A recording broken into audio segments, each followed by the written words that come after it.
Well, can I give you maybe two instances? Yes, please. Yes, please.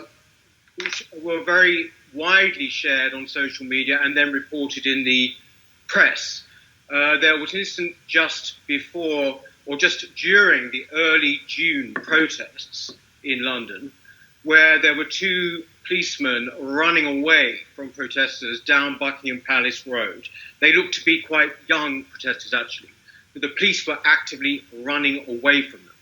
Then during, much more recently, the White City Estate block party, as it's known, the police there en masse retreated.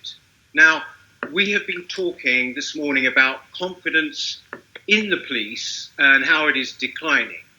But we've been looking at it entirely through this prism of diversity in the police force or whatever.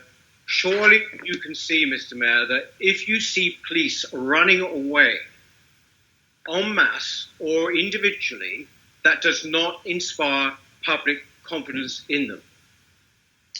I think what, with respect, you're in danger of doing is forming a conclusion based on a snapshot of a short clip. Okay. What I don't want is our police officers being assaulted. What I don't want is our police officers in all situations getting fully kitted up in relation to an incident. So what the police do is rely upon experienced public order commanders who are on the ground and have operational independence to make decisions based on individual circumstances. That means, for example, they will retreat if their personal safety is compromised and then return fully kitted up if need be. And so I think we're in danger of, inadvertently becoming armchair commanders. And what I would do is trust the police to have the right expertise to deal with each situation. Well, it's not just me, Mr. Mayor. I mean, it was reported in the press. It's not just me being an armchair commander.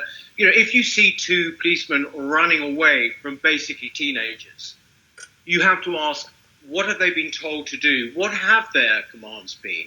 Maybe they are the wrong ones. Because at the very time when we're possibly facing more social disorder, there is a real sense amongst the public that actually the police simply are in retreat.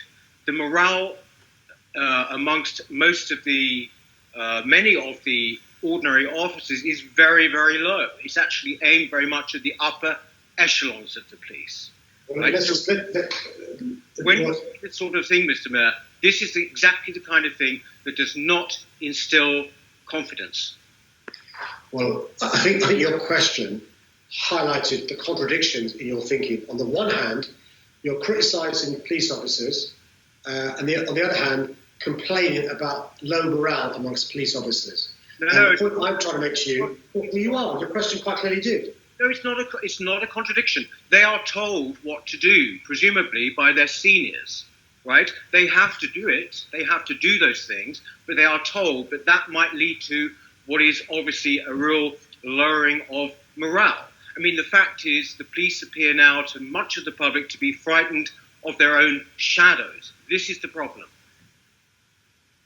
Do you not even accept that, Mr. Mayor? I don't agree with your diagnosis that the police are scared of their own shadow.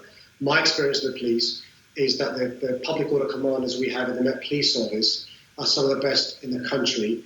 The Commissioner and her Deputy Commissioner and the senior team, even though they're experienced, they don't second question what the operational commanders are doing on the ground because they realise that the commander on the ground is fully seizing all information rather than senior police officers. And yet we have in City Hall Assembly members who think they know more than the Commissioner and public order commanders. I respect your point of view. I just disagree with you that I, as the Mayor, can second guess what an individual commander may be measuring up when it comes to an individual case. No, because, Mr. Mayor, it's not a question. Of course, I'm not in the police. I don't have police experience, and this is ridiculous. But you are effectively the chief policeman in this city, and the truth is that the culture now of the police appears apologetic. Whether it is, for example, the Commissioner actually apologising to Bianca Williams after having said that her officers did nothing wrong, or police officers taking the knee. And this kind of thing. This is the sort of thing which basically makes people feel uncertain that they can be protected and that the police are effectively doing their jobs. Well, just during the course of the last 2 hours, we've had assertions that the police can sometimes be too aggressive. We've had assertions from you that they sometimes are running away. I mean, it's clear that police can't police the assembly on either flank. I'm quite clear that in relation to public order, which is what the question was about, our commanders do a job where they have operational independence, often in difficult situations where they're making split-second decisions.